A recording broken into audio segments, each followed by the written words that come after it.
अगर हमने जो है वो किसी भी ऑर्गेनाइजेशन को डेटा एनालिटिक्स की जर्नी के लिए एनेबल करना है, तो हमें उसके अंदर कौन कौन से डिफरेंट स्टेप्स इन्वॉल्व करने पड़ेंगे। पहला स्टेप है कि अपने बिजनेस को डिजिटाइज करें, इसकी हम डिटेल आगे देखते हैं। दूसरा है कि डेटा वेयर हाउस या डेटाबेस अपने जो है इकोसिस्टम के अंदर लगाएं। थर्ड ये है कि बिजनेस इंटेलिजेंस, डेटा विजुअलाइजेशन या रिपोर्टिंग का कोई टूल या पिलर इनेबल करें। Fourth is data science. बहुत ज्यादा बज़वर्ड जो है वो डेटा साइंस के क्रॉस जो है वो ओरिजिनेट होती है, बट स्टिल जो पॉइंट है वो ये है कि इस ये पूरी इवन डेटा साइंस इनेबल करने के लिए आपको बहुत से छोटे छोटे स्टेप्स लेने पड़ेंगे, तब जाके आपकी डेटा साइंस इनेबल होगी किसी भी ऑर्गेनाइजेशन के अंदर। पहला स्टेप जो है वो है डिजिटल ट्रांसफॉर्मेशन। जब हम डिजिटल ट्रांसफॉर्मेशन की बात करते हैं तो हमें दो पिलर्स फर्दर उसके अंदर देखने पड़ते हैं। एक होता है डिजिटाइजेशन का और दूसरा होता है डिजिटलाइजेशन का। So digitisation is all about collecting everything happening in your business in the form of data. ये है डिजिटलाइजेशन। डिजिटाइजेशन जो लेफ्ट साइड है। जो डिजिटलाइजेशन की वेव है वो ये है कि हम किस तरह अपने प्रोसेस को ऑटोमेट कर सकते हैं। जो फॉर एग्जांपल ऐप का अगर हम एक ऐप बिल्ड करना चाहें तो उस ऐप को की जो बिल्डिंग है वो डिजिटलाइजेशन होगी। बट उस ऐप के अंदर जो हम ऑर्डर प्लेस कर रहे हैं, उस ऑर्डर को कि कस्टमर ने कौन सा ऑर्डर प्लेस किया, उस ऑर्डर को प्लेस करने के दरमियान जो जर्नी थी, उसके दरमियान जितने इवेंट्स इन्वॉल्व हुए, उस इवेंट्स को हमने डेटाबेस के अंदर स्टोर करना है, तो हम उसे कहेंगे digitalisation. So digital transformation is all about कि हम हमारे प्रोसेस के अंदर जो है या हमारे बिजनेस के अंदर जितने भी स्टेप्स हो रहे हैं या जितनी भी कस्टमर इंटरेक्शन हो रही है उनको हम डेटाबेस के अंदर स्टोर कर सकें। और सेकेंडली उन इंटरेक्शंस को स्टोर करने के लिए हम डिफरेंट चैनल्स भी इनेबल कर सकें। वो वेबसाइट हो सकती है, वो आपकी ऐप हो सकती है, वो इवन कोई हेल्थ बैंड फॉर एग्जांपल, अक्सर हम जगह हम कोई एक्टिविटी करने जाए वहां पे हमें हेल्थ बैंड पहना के जो है हमारी एक्टिविटी या हमारी मूवमेंट ट्रैक की जाती है। तो ये डिजिटल ट्रांसफॉर्मेशन जो होती है वो मिक्सचर होती है डिजिटाइजेशन का और डिजिटलाइजेशन का। सो किसी भी ऑर्गेनाइजेशन जिसने डेटा एनालिटिक्स डोमेन के अंदर इंटर होना है उसको इन दोनों पिलर्स पे काम करना पड़ेगा। सो अगर हम मूव करें आगे कि ठीक है अच्छा जी, हमने ऐप लॉन्च कर दी, हमने कस्टमर की हर इंटरेक्शन, इवन हम यहाँ तक ये स्टोर करना शुरू कर दिया कि कस्टमर जो है हमारे किस मेन्यू से स्टार्ट होता है, कितने पेजेस से हॉप करता हुआ कौन सा ऑर्डर प्लेस करता है, ये सारी इंफॉर्मेशन भी एक डेटाबेस के अंदर कैप्चर होना शुरू हो गई है। तो अब जो नेक्स्ट वेव है वो किसी भी ऑर्गेनाइजेशन के लिए वो स्टेप है डेटा वेयर हाउस को बिल्ड करना। राइट। अब ये क्या था कि पहला चैलेंज ये था कि हमारे पास डेटा ही नहीं था। जब हमने पहला स्टेप कवर किया तो हमारे पास क्या हुआ कि हमारे पास हर एंगल से जो है ना वो डेटा कलेक्ट करना शुरू हो गया और हर चैनल से डेटा कलेक्ट करना शुरू हो गया। अब चैलेंज ये आया जो एक इस डिजिटलाइजेशन या डिजिटल ट्रांसफॉर्मेशन एक नए प्रोसेस या नए चैलेंज की तरफ हमें लीड करके लेगी। यहाँ से पहले एक प्रॉब्लम आइडेंटिफाई करते हैं। प्रॉब्लम क्या बना? पहला प्रॉब्लम ये था कि डेटा ही नहीं कलेक्ट हो रहा था। सो हमने पहला स्टेप लिया, हमने चीजों को डिजिटल ट्रांसफॉर्म किया। जब चीजों को डिजिटल ट्रांसफॉर्म करना शुरू किया तो एक नया प्रॉब्लम आना शुरू हो गया। वो प्रॉब्लम क्या था कि डेटा तो कलेक्ट होना शुरू हो गया बट वो डेटा डिफरेंट जगह पे कलेक्ट हो रहा था। फॉर एग्जाम्पल मैं दोबारा एक रेस्टोरेंट की एग्जाम्पल लेता हूँ कि मैंने डेटा कलेक्ट करना शुरू कर दिया। अब जी किचन का डेटा एक अलग जगह कलेक्ट हो रहा है, राइट। जो मैंने डिफरेंट जो है चीजें प्रोक्योर कर रहा हूँ, परचेज कर रहा हूँ, उसका डेटा एक डिफरेंट रजिस्टर के अंदर स्टोर हो रहा है या डिफरेंट कंप्यूटर के अंदर स्टोर हो रहा है। देन जो मैं अपने एम्प्लॉयज को सैलरीज दे रहा हूँ वो डिफरेंट जगह कलेक्ट हो रहा है। फिर कस्टमर जो उठने के बाद जो फीडबैक दे रहा है वो एक डिफरेंट डेटाबेस के अंदर स्टोर हो रहा है। सो प्रॉब्लम क्या आना शुरू हुआ कि जो डेटा था, जो कलेक्टेड डेटा था, वो डिफरेंट जगह पे डिस्पर्स होना शुरू हो गया।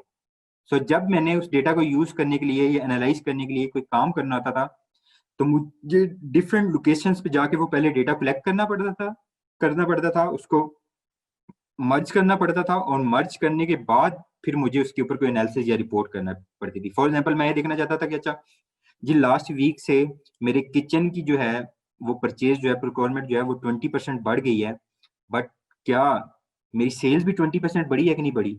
मैं किचन का एक्सपेंस तो 20% बढ़ा चुका हूँ और मुझे ये भी बताया जा रहा है, मेरा स्टाफ ये भी बता रहा है कि यार आपका ये प्रोडक्ट जो है किचन के अंदर ज्यादा आना शुरू हो गया, बट क्या सेल्स वाली टीम मुझे सेम पिक्चर दे रही है नहीं दे रही?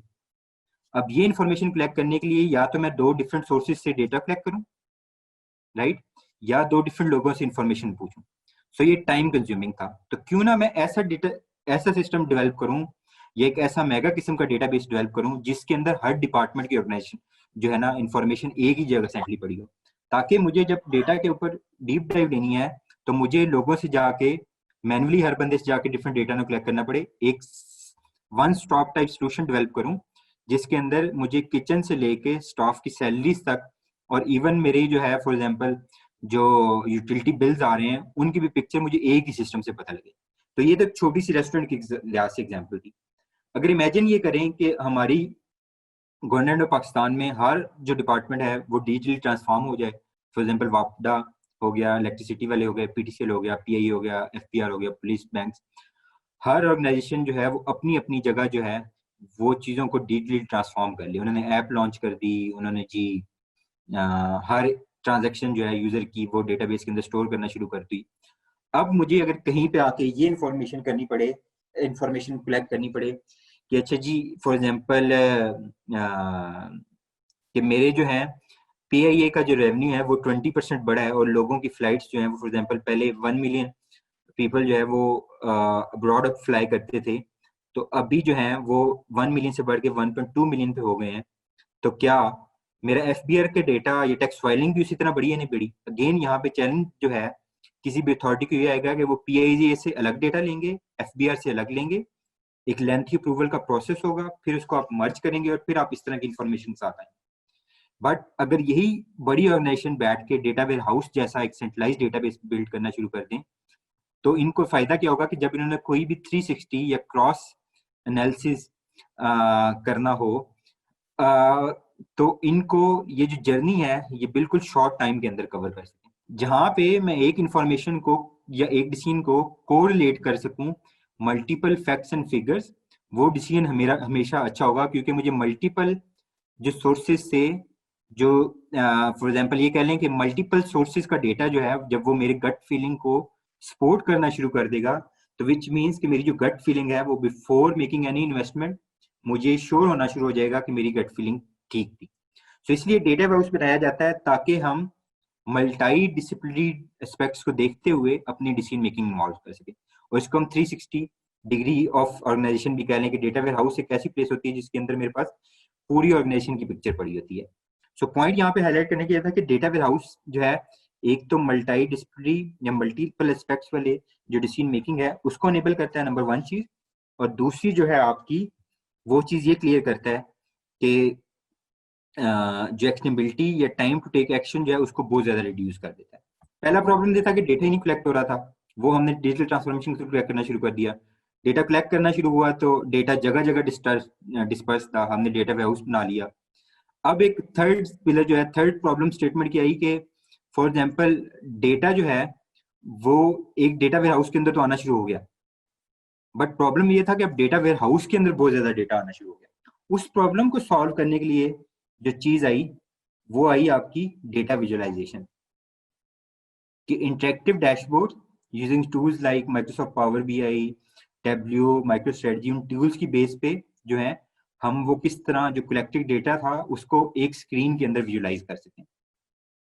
ठीक है, एक और थोड़ी सी फॉर एग्जांपल एक और ये देखें, ये एक छोटा सा सेमिनार है, सॉरी एक छोटा सा डैशबोर्ड है जिसके अंदर मैं पूरी इंफॉर्मेशन फॉर एग्जांपल लोकेशन की इंफॉर्मेशन, अपने प्रॉफिट की इंफॉर्मेशन, अपनी जो है वो ऑर्डर क्वांटिटी, टोटल रेवेन्यू, सही है, ये जो ट्रैकिंग है, फिर इसके बाद डिस्ट्रीब्यूशन ऑफ डिफरेंट जो है वेरिएबल्स या डिफरेंट मेन्यू आइटम्स, फिर उसके बाद टोटल प्रोडक्ट्स कौन कौन से हैं रेवेन्यू वाइज, ये सारी इंफॉर्मेशन एक ही पिक्चर के अंदर दिखा रहा।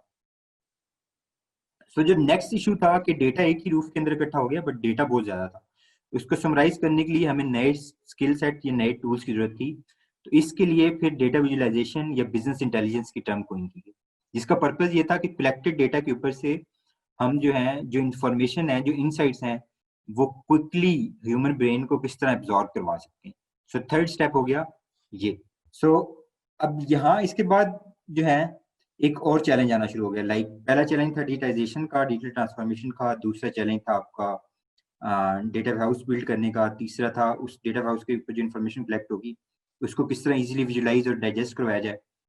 अब थर्ड जो चैलेंज ये था वो ये था कि डेटा अगेन बहुत ज्यादा कलेक्ट होना शुरू हो गया। अब मुझे किस तरह ये पता लगेगा कि इसके अंदर से, जो कलेक्टेड डेटा के अंदर से, कौन सी इंफॉर्मेशन जो है वो इम्पोर्टेंट है और कौन सी इंफॉर्मेशन इम्पोर्टेंट नहीं है किसी डिसीजन मेकिंग के लिए। अगर मैंने ये वाला प्रॉब्लम सॉल्व करना हो, उसके लिए मुझे बताएं क्या ऑप्शन है। For example one of the option है कि हम जो है मशीन्स के थ्रू ये काम लेना शुरू हो जाएं कि गट फीलिंग को भी निकाल दें, या इवन ये कह लें कि मैंने किस मेन्यू पे कितना डिस्काउंट लगाना है, ये इंफॉर्मेशन भी मुझे मशीन्स बताना शुरू कर दे। ठीक है, तो ये मैं कैसे अनेबल कर सकता हूँ? सो अगेन प्रॉब्लम स्टेटमेंट अभी क्या है कि डेटा एक ग्रुप के अंदर इकट्ठा होना शुरू हो गया, बट मुझे ये नहीं समझ लग रही कि किस प्रॉब्लम के लिए कौन सा डेटा मुझे देखना चाहिए, कौन सा एस्पेक्ट देखना चाहिए, और किस प्रॉब्लम के लिए कौन सा डेटा सेट नहीं देखना चाहिए। तो इसके लिए क्या होना शुरू हो गया, डेटा साइंस या एआई की लैग आना शुरू हो गई। ठीक है, जिसके अंदर क्या है कि जो हमारी मशीन्स होती हैं, या हमने जो है वो क्या करना है कि अपनी जो डिसीजन मेकिंग है वो मशीन्स के ऊपर शिफ्ट करना शुरू कर, बट वो शिफ्ट इस तरह करनी है कि वो जो डिसीजन मेकिंग है वो हमारी इंटेलिजेंट बन रहे। उसके पीछे जो है हमने क्या करना शुरू किया, मशीन्स को लाना शुरू कर दिया। ह्यूमंस के पास सबसे बेस्ट, या क्या कह लें कि जो सबसे ज्यादा वैल्यूएबल एसेट होता है वो क्या होता है अपार्ट फ्रॉम ब्रेन? लाइक किसी भी टीम के अंदर जो किसी भी बंदे की वर्थ है, एक टीम के अंदर सबसे ज्यादा जो सीनियर बंदा होता है उसके पास सबसे बेस्ट चीज क्या होती है? Knowledge, experience. Experience, yes. किसी भी टीम के अंदर जो लीडर होता है, जो के क्या कह लें जो टीम को लीड कर रहा था, उसके पास विजिटिंग एक्सपीरियंस, स्किल्स, मोस्टली जो है उसके पास नॉलेज और एक्सपीरियंस होता है बेस्ड ऑन हिज ऑन जो ईयरली बेस्ड या ईयर ऑन ईयर का जो एक्सपीरियंस होता है उसकी बेस पर डिसीजन ले रहा होता है। सो वो जो एक्सपीरियंस है, जैसे हमने कहा डिजिटाइजेशन के दरमियान वो डेटा की फॉर्म में कलेक्ट होना शुरू हो गया। ठीक है, तो अब जो डेटा है वो एग्जिस्ट करता है इन the form of data, in the form of bits and bytes. तो अब हम क्या करते हैं, उस डेटा और मशीन्स को यूज करते हुए हम क्या करते हैं कि जो मशीन्स हैं उनको इंटेलिजेंट या एक्सपीरियंस ड्रिवन बनाते हैं। ठीक है, इस स्टेप के अंदर हम क्या करते हैं, एआई या डेटा साइंस स्टार्ट इन्वॉल्व करते हैं। इसके अंदर फिर डिफरेंट जो है वो मल्टीपल पिलर्स इन्वॉल्व है, जिसको हम एआई कहते हैं, मशीन लर्निंग कहते हैं, डीप लर्निंग कहते हैं। ठीक है, जो हम इन्वॉल्व करते हैं, जो पर्पज ये है कि मुझे मशीन बताए कि किस कस्टमर को मैंने किस फूड आइटम पे कितना डिस्काउंट लेना है, देना है, रेदर देन कि मैं मशीन को बताऊं या मैं एसएमएस को ड्राइव करूं कि इस कस्टमर को ये एसएमएस जाना चाहिए, उसके अंदर ये डिस्काउंट होना चाहिए। उसकी बजाय मुझे मशीन बताए इस कस्टमर को ये डिस्काउंट जाना चाहिए और इस आइटम पे जाना चाहिए और ये मैसेज भी इस वक्त जाना चाहिए, और इवन उस मैसेज का कंटेंट क्या होना चाहिए ये भी मुझे मशीन बताए। ये सारी चीजें एआई और डीएस के थ्रू अब डूएबल है। ये फिफ्थ पिलर बनता है एक्शनेबिलिटी का, जिसके अंदर हम जाके डिसाइड करते हैं कि हमने करना क्या है, और ये करना हमें मशीन बताती है। अब most of the time we get the input from machines कि किस बंदे को हमने क्या ऑफर करना है, या कौन सा हमने सीजन लॉन्च करना है, या किस बंदे को हमने कितना लोन देना है। ये सारी चीजें हमें अब ये मशीन्स बताती हैं based on data driven marketing का कॉन्सेप्ट, या डेटा ड्रिवन डिसीजन मेकिंग का कॉन्सेप्ट ये है कि machine should help you to take the right decision at right time. अब थोड़ा आगे मूव करते हैं कि अच्छा इस सारी जर्नी के अंदर हमने डीएस देख लिया, हमने जो है वो बिजनेस इंटेलिजेंस देख ली, बाकी चीजें देख ली, बिग डेटा जैसी जो स्ट्रॉन्ग बज़वर्ड है वो कहाँ गया, वो किधर गया? A lot of people have heard about camera Analytica. देखें अब जो कैमरा एनालिटिका जैसी जो एंड प्रोडक्ट थी, एंड प्रोडक्ट क्या थी कि किस तरह जो पॉलिटिकल पार्टीज होती हैं उनको जो है हेल्प की जाए कि किस तरह अपने वोटर्स को इन्फ्लुएंस करना है कि वो अपने लीडर को ज्यादा से ज्यादा वोट दें। अब ये एंड प्रोडक्ट था, बट इस एंड प्रोडक्ट के अंदर एक पूरी जर्नी इन्वॉल्व थी जो हमने स्टेप बाय स्टेप कवर की है। ठीक है, अब इमेजिन ये करें कि अगर आपको डेटा जो है, अभी तो हम रेस्टोरेंट की बात कर रहे थे जहाँ पे मेरे हो सकता है 1000 कस्टमर हो, 1500 कस्टमर हो। इट्स रियली इजी कि मैं हो सकता है किसी सिंपल से डेटाबेस, सिंपल एक्सेल फाइल के अंदर ये काम करना शुरू कर दूं। इमेजिन ये करें कि अगर मुझे यही डेटा जो है वो कलेक्ट करना पड़ जाए मिलियंस ऑफ लोगों के लिए या बिलियंस ऑफ पीपल के लिए, तो मुझे क्या करना पड़ेगा? चैलेंज आएगा कि नहीं आएगा?